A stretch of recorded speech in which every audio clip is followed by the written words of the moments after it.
Mother, muscle development is not a continuous process. First, fiber is developing and then it's increasing somehow.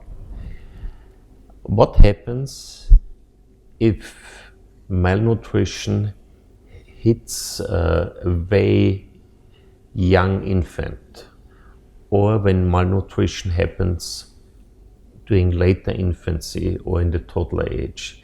From your animal models, can you tell us what happens? As you said, there are critical windows, and so in terms of predicting, and from the animal models, what we think happens really depends at what stage you're at. So if you're during the phase where the muscle fibers are hypertrophying through the addition of myonuclei, and this has to occur early, soon after differentiation, then if you have a period of malnutrition, it seems to block the ability to recruit new myonuclei. And if refeeding does not occur within that period where the muscle still has the capacity to acquire new nuclei, it will not recover, because the number of nuclei that are there will determine the maximum size that that fiber can attain. If the malnutrition occurs after that fiber has attained its full complement of nuclei, then yes, it can stop growing for a while, or it can even diminish in size, but the protein synthetic machinery is able to restore the protein content, so you will get catch-up growth. So I think there's a critical time window which affects whether the muscle is able to acquire its full complement of myonuclei or not. So if the infant is hit at an early phase, it's more critical. It's more critical that it's refed promptly before it matures, because the pattern of maturation seems to be sort of set independently.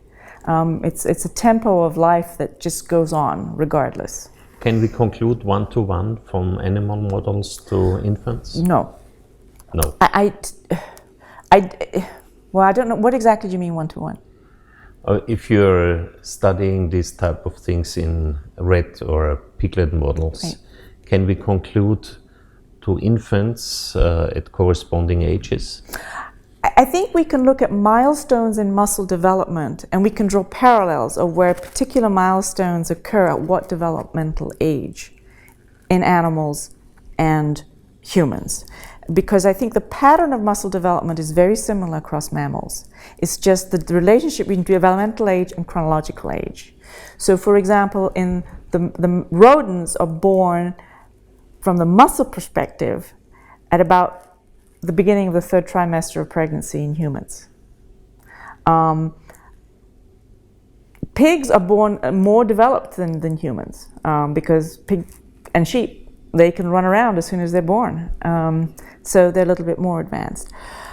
Weaning represents, as far as I'm concerned, from a physiological perspective, an animal, and really if you think about humans going back, it's when that organism can live independent of can move and feed independent of its caretakers.